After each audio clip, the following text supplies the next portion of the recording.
sur l'assemblage de l'industrie des voitures électriques. Quels sont les avantages du marché de la RDC par rapport à d'autres marchés comme l'Éthiopie et puis d'autres pays de l'Afrique de l'Est? Et surtout, quelles sont les politiques incitatives de la part de la RDC dans l'assemblage de l'industrie des voitures électriques? Le ministre en charge de certainement de l'industrie et peut-être également au niveau des mines, parce que tout le monde connaît le processus au niveau des voitures électriques et puis les batteries à lithium. C'est vrai que vous savez que la RDC constitue une grande réserve au niveau des lithium. Je sais que dans le programme du président de la République, beaucoup de contacts sont pris au niveau des fabricants étrangers des véhicules électriques là-dessus. Ça, je peux vous dire, et que c'est un projet qui le tient à cœur, avec également un pays voisin aussi à nous, où il y a des accords aussi qui ont été signés. Sur cette question, qui est le ministre de la République qui pourrait répondre? Le ministre de l'Industrie, peut-être là-dessus. Oui. Le ministre Paluku aussi, même s'il est du commerce extérieur, il a été de l'industrie. Peut-être qu'il aura quelque chose à dire, mais je donne la parole au ministre de l'Industrie. D'accord. Quel honneur. Oui, merci pour la parole, cher BPM. Ce n'est pas différent de ce que j'ai dit précédemment. La démarche reste la même. La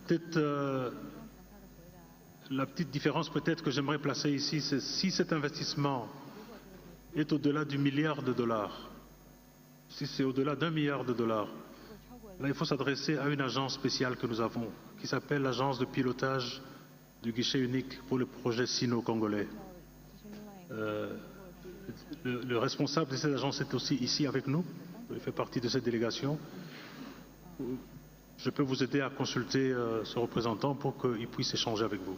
Merci. Dans ce cas-là, peut-être que notre invité, les investisseurs chinois intéressés par la RDC, puissent se référer à quelqu'un après cette séance.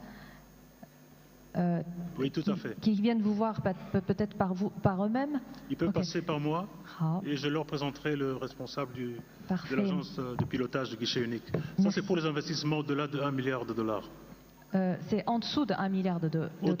Au-dessus d'1 milliard de dollars. Ouais. Au-dessus d'1 milliard de dollars. Dans ce cas-là, je dirige tout le monde ayant cet objectif de vous rencontrer après cette séance. Tout à fait. Et si c'était en dessous d'1 milliard de dollars, on fait quoi? Vous restez dans le schéma que j'ai dit. Il y a l'Agence nationale de promotion des investissements, l'ANAPI, qui va vous expliquer toutes les règles du jeu. Alors, je vais peut-être demander, Shenry, si vous pouvez inviter également nos amis chinois à attendre peut-être la fin du mot de son Excellence Jean-Pierre Bemba Gombo et représentant du chef de l'État, et ensuite les interventions, si on peut réserver, s'il vous plaît, les questions pour la fin. Merci. Vous pouvez leur dire? Donc, je vous laisse continuer votre discours.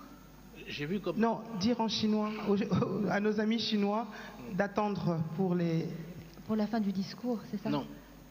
Je voudrais laisser continuer. Comme il y a une prise de questions, laissons terminer et après on va intervenir au niveau des panels. Non, continuez, il n'y a pas de problème. Nous allons continuer. C'est important parce qu'il faut que nos amis chinois aient tous leurs apaisements lorsqu'ils prennent la décision de venir investir en RDC.